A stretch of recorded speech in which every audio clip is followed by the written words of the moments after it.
ನಮಸ್ಕಾರ, ಆರೋಗ್ಯ ದರ್ಪಣಕ್ಕೆ ಸ್ವಾಗತ. ಈಗ ಮರ 3-4 ವರ್ಷ ಎಲೆಯನ್ನೇ ಉದುರಿಸ್ತಾ ಇತ್ತು ಅಂತ ಇಟ್ಕೊಳ್ಳಿ. ಆಗೇನಾಗುತ್ತೆ, ಮರ ಸತ್ತೋಗ್ಬಿಡುತ್ತೆ. 300-400 ವರ್ಷ ಬಾಳುವಂತ ಮರವೇ ಅದು ಚಳಿಗಾಲದಲ್ಲಿ ಎಲೆ ಉದುರಿಸಿ ಮತ್ತೆ ಚಳಿಗಾಲ ಮುಗಿದ ಮೇಲೆ ಚಿಗುರನ್ನ ಬರುತ್ತೆ, ಚಿಗುರು ಹೂವು ಬರುತ್ತೆ. ಅಂತ 300-400 ವರ್ಷಗಳ ಬಾಳ್ತಕ್ಕಂಥ ಮರವೇ ಕೂಡ ಅದು ಪ್ರತಿ ವರ್ಷನೂ ಅದು ಎಲೆಯನ್ನೆಲ್ಲ ಉದುರಿಸಿ ಅದು ಆ ರೆಸ್ಟಿಗೆ ಹೋಗದೆ ಇದ್ರೆ ಆ ಬೇರಿಗೆ ಶಕ್ತಿ ಬರೋದಿಲ್ಲ, ಅದಕ್ಕೆ ಶಕ್ತಿ ಇರೋದಿಲ್ಲ, ಸತ್ತೋಗ್ಬಿಡುತ್ತೆ. ನಾವು ಒಂದು 80-100 ವರ್ಷ ಬದುಕ್ತಕ್ಕಂಥ ನಾವು ರೆಸ್ಟಿಗೆ ಹೋಗ್ಲಿಲ್ಲ ಅಂದ್ರೆ ಏನಾಗತ್ತೆ ಹೇಳಿ, ನಮ್ಮ ಜೀವಕೋಶಗಳೆಲ್ಲ ಸುತ್ತಾಗ್ಬಿಡತ್ತೆ. ಹಾಗಾಗಿ ಇವತ್ತು ನಾವು ಹೆಸರೇ ಕೇಳಲಿಲ್ಲ ಅಂತ ಕಾಯಿಲೆಗಳೆಲ್ಲ ಹುಟ್ಕೊಂಡಿದ್ವಿ. ಎಲೆಯನ್ನ ಚಿಗುರಿಸೋ ಶಕ್ತಿ ಇರೋದು ಬೇರಿಗೆ, ಹಾಗೇನೆ ಆ ಬೇರಿಗೆ ಶಕ್ತಿಯನ್ನು ತುಂಬಬೇಕು ನಾವು. ಹೇಗೆ?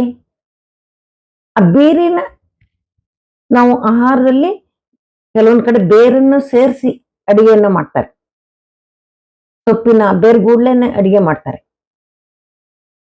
ಕೆಲವೊಂದು ಗಿಡಮೂಲಿಕೆ ಔಷಧಿಗಳನ್ನು ಮಾಡುವಾಗ ಬೇರನ್ನು ಸೇರಿಸಿನೇ ಔಷಧಿಯನ್ನು ತಯಾರು ಮಾಡಬೇಕು ಅಂತ ಹೇಳ್ತಾರೆ, ಕಷಾಯನ ತಯಾರು ಮಾಡಬೇಕು ಅಂತ ಹೇಳ್ತಾರೆ. ಯಾಕೆಂದ್ರೆ ಆ ಬೇರಿನಲ್ಲಿ ಆ ಶಕ್ತಿ ಇದೆ. ಅದು ಕೂಡ ಒಂದು ರೀತಿಯಲ್ಲಿ ನಮ್ಮನ್ನ ಜೀರೋಕ್ಕೆ ತಗೊಂಡು ಹೋಗುತ್ತೆ. ಈ ಮೊಳಕೆ ಕಾಳು ಮತ್ತೆ ಮಲೆನಾಡು ಸೈಡ್ಗಳಲ್ಲಿದೆ ಜಾಸ್ತಿ, ಇಲ್ಲಿದ್ದೇ ಇಲ್ಲೋ ಗೊತ್ತಿಲ್ಲ, ಕಳಲೆ ಅಂತ ತಿಂತಾರೆ. ಬಿದಿರಿನಿಂದ ಬರ್ತಕ್ಕಂಥ ಕಳಲೆ, ಬೇರಿನಿಂದನೇ ಬರ್ತಕ್ಕಂಥದ್ದು ಆ ಕಳಲೆ, ಅದನ್ನು ತಿಂತಾರೆ. ಅದು ಕೂಡ ನಮ್ಗೆ ಜೀರೋಕ್ಕೆ ತಲುಪ ಶಕ್ತಿಯನ್ನು ಕೊಡುತ್ತೆ. ಕಪ್ಪು ದ್ರಾಕ್ಷಿ ಇರ್ಬೋದು, ಬ್ಲ್ಯಾಕ್ ಟೀ ಇರ್ಬೋದು, ಬ್ಲ್ಯಾಕ್ ಕಲರ್ನಲ್ಲಿ ಇರ್ತಕ್ಕಂಥ ಎಲ್ಲಾ ಆಹಾರ ಪದಾರ್ಥಗಳು ನಮ್ಗೆ ಜೀರೋ ಶಕ್ತಿಯನ್ನು ಕೊಡ್ತವೆ, ಜೀರೋ ಎನರ್ಜಿಯನ್ನು ಕೊಡ್ತವೆ. ನೋಡಿ, ನಮ್ಮಲ್ಲಿ ಹಿರಿಯರು ಆಹಾರದಲ್ಲಿ ಎಷ್ಟು ಚೆನ್ನಾಗಿ ಬಳಸ್ತಾ ಇದ್ರು ಅಂತಂದ್ರೆ, ಕಪ್ಪು ಎಳ್ಳನ್ನ ನಾವು ಹಾಗೆ ತಿನ್ಲಿಕ್ಕೆ ಅದನ್ನ ರುಚಿ ಇಲ್ಲ. ಈ ಜೀರಿಗೆ ಆದ್ರೂ ಯಾವ ಒಂಥರ ಪರಿಮಳ ಇದೆ, ರುಚಿ ಇದೆ ಅಂತ ಹೇಳ್ಬೋದು. ಎಳ್ಳಿಗೆ ಆ ತರ ಏನಿದೆ, ಆದ್ರೆ ಎಳ್ಳನ್ನು ಎಷ್ಟೋ ಆಹಾರ ಪದಾರ್ಥಗಳಲ್ಲಿ ಹಾಕಿ ಉಪಯೋಗಿಸ್ತಾರೆ.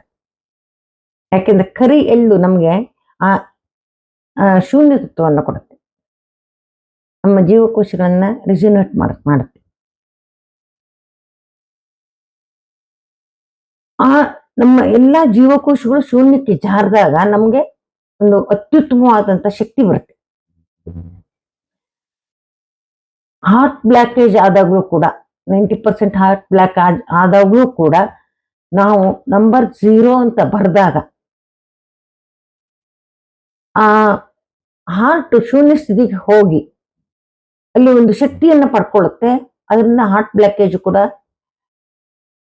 ಕ್ಲಿಯರ್ ಆಗುತ್ತೆ ಅಂತ ಹೇಳ್ತಾರೆ. ನೋಡಿ, ಹಾರ್ಟ್ ಬ್ಲಾಕೇಜ್ ಇದು ಹಾರ್ಟ್ ರಿಫ್ಲೆಕ್ಸ್. ಈ ಹಾರ್ಟ್ ರಿಫ್ಲೆಕ್ಸ್ಗೆ ನೀವು 0 ಅಂತ ಬರೀಬೇಕು. ಇವೆರಡಲ್ಲ, ಇದು ಈ ಹಾರ್ಟ್ ರಿಫ್ಲೆಕ್ಸ್ಗೆ 0 ಅಂತ ಬರೀಬೇಕು. ಅವಾಗ ಹಾರ್ಟ್ ಒಂದು ಶೂನ್ಯ ಸ್ಥಿತಿಗೆ ಹೋಗುತ್ತೆ. ನಾವು ಶೂನ್ಯ ಸ್ಥಿತಿಗೆ ಹೋಗೋದು ಎಷ್ಟು ಇಂಪಾರ್ಟೆಂಟ್. ಡಯಾಬಿಟಿಸ್ ಕಡಿಮೆ ಆಗ್ಲಿಕ್ಕೂ ಕೂಡ ನೋಡಿ,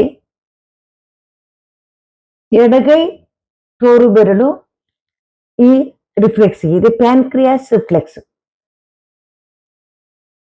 ಪ್ಯಾನ್ಕ್ರಿಯಾಸ್ ಜಾಯಿಂಟ್ ಇದು. ಇಲ್ಲಿ ನಾವು 0 ಅಂತ ಬರೆದಾಗ ನಮಗೆ ಡಯಾಬಿಟಿಸ್ ಕಡಿಮೆ ಆಗುತ್ತೆ.